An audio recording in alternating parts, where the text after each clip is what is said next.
saya kira media ini masih muda-muda ya. Jadi ada hal-hal yang kalau orang tua bicara yang muda-muda, yang muda-muda, anak-anak biasanya tunggu di luar, kan begitu kan?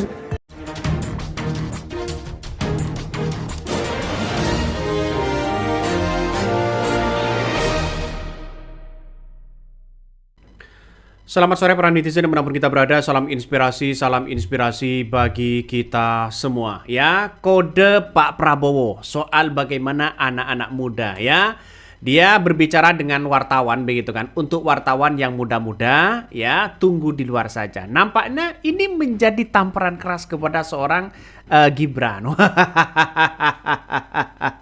Ini ngeri mas ya, ini ngeri ya. Ini kata netizen, ini kode gini amat ya seorang Prabowo ya. Ini kodenya gimana begitu. Nah, banyak yang kemudian mengatakan begini ya, yang muda tunggu di luar saja. Apakah ini menjadi tamparan keras kepada seorang Gibran? Wah, ngeri-ngeri sedap begitu kan ya. Kenapa yang itu nggak ikut keluar katanya begitu kan ya. Tapi saya tahulah perasaan Gibran, pasti nyindir atau bagaimana ya. Banyak orang yang menduga seperti itu. Ini kenapa harus bicara seperti itu? Mereka jurnalis, tidak ada urusan dengan usia. Kan bisa saja tutup sesinya. Kemudian kalian lanjutkan dengan meeting tertutup. Ya, walaupun secara tidak langsung begitu kan menjadi tamparan keras, tapi asumsi masyarakat begitu kan, wah jangan-jangan ini menyindir Gibran ya. Jangan lalu kemudian ya seenaknya begitu kan ya, turun ke bawah begitu kan ya, mendahului yang tua. Kira-kira seperti itulah logikanya ya. Mungkin sindiran-sindiran ini begitu kan ya, walaupun masyarakat tidak Pak Prabowo tidak menyindir Gibran, tapi masyarakat berasumsi, wah jangan-jangan ini menyindir Gibran. Jangan-jangan lalu kemudian berspekulasi begitu, yang muda jangan mendahului yang tua dulu. Ya makanya yang berpengalaman jangan diajari dong. Kira-kira seperti itulah asumsinya. Jadi sekarang sudah mulai agak ada kepanikan besar kepada sosok seorang Gibran ini begitu kan ya. Ketika masyarakat, ketika Prabowo menyindir soal-soal anak muda. Ini ngeri-ngeri sedap. Ya saya kira tidak ada masalah lah begitu kan ya, walaupun secara logika begitu kan, karena ini adalah pertemuan begitu kan, makanya Gibran ya hanya ngangguk-ngangguk kepala aja di situ begitu. Nampaknya ini akan menjadi catatan penting begitu kan ya kepada anak muda begitu kan, siapapun di situ ya harus bagaimana untuk menerima ya dan tidak mendahului orang tua. Wah, nampaknya ini akan menjadi spekulasi di masyarakat. Ngeri-ngeri begitu kan ya, hebatnya Prabowo di situ begitu. Coba kita baca lagi komentar-komentar dari netizen ya. Karena begitu banyak komentar-komentar netizen yang mengatakan bahwa wah, jangan-jangan nantinya begitu ketika Prabowo menyampaikan seperti itu, jangan-jangan ini dipelintir seolah-olah menyindir Gibran. Ya nggak ada masalah sih sebenarnya. Coba kita baca ini komentar dari netizen. Saya kira media ini masih muda-muda ya. Jadi ada hal-hal yang kalau orang tua bicara yang muda-muda ya. Anak-anak biasanya tunggu di luar, ya kan begitu kan. Terima kasih sementara. Ini komentar dari seorang Prabowo begitu kan. Nampaknya ini menyindir siapa loh. Saya paham betul lah ya, saya paham betul begitu. Jadi saya kira dengan apa yang kemudian kita amati sekarang ini begitu, bagaimana soal Gibran yang menjadi wakil presiden termuda, menjadi sejarah baru begitu kan. Seharusnya energik. Pengalamannya harus sama dengan Prabowo, gagasannya harus sama dengan Prabowo. Tapi kalau hanya tola-tole sana sini begitu kan, ya masyarakat akan mempertanyakan apakah Gibran ini punya kapasitas atau tidak. Itu kan yang dipertanyakan masyarakat. Jadi saya kira kalau dari segi penampilan oke, gitu kan ya, sangat cocok menjadi wakil presiden. Tapi secara logika, secara gagasan ini yang dipertanyakan di situ begitu kan ya.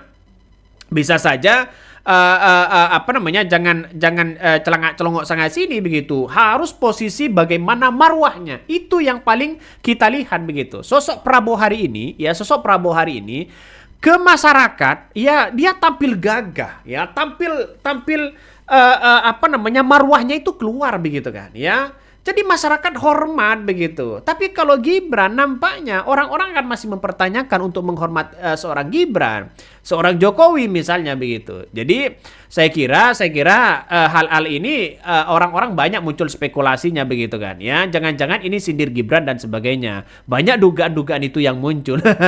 Karena apa? Karena yang saya baca komentar-komentar dari netizen, wah ngeri-ngeri sedap bos ini. Wow, semakin hari semakin kebuka banget betapa ya. Apa ini ya? Ini bahasa Inggris ya. Nah, wakilnya ya seumpama anaknya Pak Gom ini gimana? Ini komentar dari netizen ya. Sebenarnya wajar sidang dibuka untuk wartawan di awal pembukaan sekalian. Jadi semacam proses conference ya. Ya tidak ada masalah sebenarnya. Cuma ya masyarakat itu sering mempertanyakan begitu kan ya. Ini anak-anak biasa tunggu di luar ya, anak Mulyono.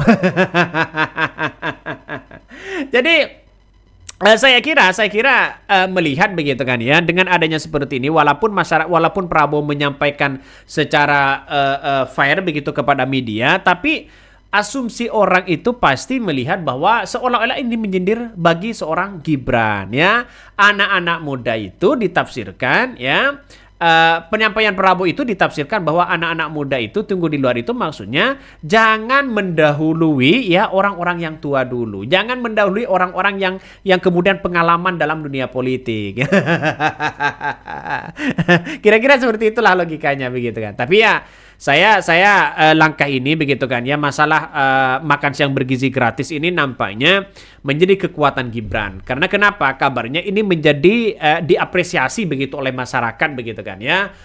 Diapresiasi oleh masyarakat makan siang bergizi gratis. Karena walaupun banyak hambatan di situ, tapi apresiasi di masyarakat itu sangat tinggi sekali begitu. Yang terbaca ya, yang dibaca oleh masyarakat itu adalah Gibran dan Prabowo dan Gibran ya, punya terobosan baru, dan inilah yang mungkin akan dimanfaatkan oleh Gibran bagaimana untuk bisa menjunjung dirinya secara elektabilitas dan popularitas itu bisa naik ya. Saya kira inilah sebagai marketing politik. Jadi kalau tidak yang lain ya tidak bisa di situ. Nah, salah satu yang menjadi kekuatan Gibran itu ya harus di situ begitu kan. Kalau yang lain saya tidak bisa begitu. Misalnya keliling kampus, ya, keliling berbagai macam acara. Gibran saya kira tidak bisa. Ya, kenapa? Yang saya katakan tadi, kapasitas untuk ya terjun di situ masih kurang ya. Bukan tidak baik, tapi kurang ya, dalam artian ya gagasannya dan sebagainya. Artinya kalau mereka belusukan, kalau bisa mengontrol ini, mengontrol itu, menjaga ini, menjaga itu, saya kira bisa. Seperti makan gizi gratis ya. Makan siang bergizi gratis itu kan tidak membutuhkan ilmu sana sini begitu kan ya. Hanya memberikan bagaimana dampak positifnya di masyarakat. Ya mungkin lebih gampangnya ya Gibran di situ aja ditugaskan. Ya biar apa? Biar menjadi kolaborasi terhadap presiden dan wakil presiden. Kalau proyek-proyek besar seperti pagar laut, ya seperti yang kemudian muncul hari ini, itu Prabowo yang maju. Kalau Gibran saya kira tidak berani maju. Mingka, apa istilahnya ya, kiok begitu kan. Saya kira tidak bisa. Kenapa? Ya karena ini adalah berhadapan langsung dengan para oligarki begitu kan ya. Jadi nanti kalau seumpama Gibran ini ya bisa menangani pagar laut, bisa menangani ini dan sebagainya begitu kan, menemukan siapa pemiliknya itu kan hebat. Tapi kan pasti takut lah. Nanti kebongkar sendiri ya bagaimana Jokowi nanti di rezim Jokowi. Satu sisi kan pasti takut seperti itu. Makanya masyarakat itu mengapresiasi Gibran itu hanya satu yang kelihatan hari ini, yaitu adalah makan siang bergizi gratis. Walaupun Prabowo dengan Gibran ini satu paket, tapi pada kenyataannya orang masih mengapresiasi itu. Kalau yang lain-lain itu masalah hukum, masalah yang terjadi sekarang ini, nampaknya Prabowo yang kuat dibandingkan dengan sosok seorang Gibran. Dan inilah yang diapresiasi luar biasa ya di masyarakat. Makanya tentu saya berpikir begitu kan ya hari ini bahwa persoalan-persoalan ini harus kita lihat bahwa di masyarakat begitu kan ya, di masyarakat masih saja melihat wakil presiden dan presiden dan wakil presiden itu dianggap ya satu kesatuan begitu kan ya. Tapi perlu diingat ya, di zaman Jokowi ini berbeda begitu. Kenapa? Ya Kiai Ma'ruf Amin nampaknya dikunci pada waktu itu. Coba ini banyak sekali muncul narasi-narasi itu begitu ya. Oke, mungkin itu yang kami sampaikan ya. Tonton terus channel Hodari Podcast Rakyat ini. Jangan lupa di subscribe.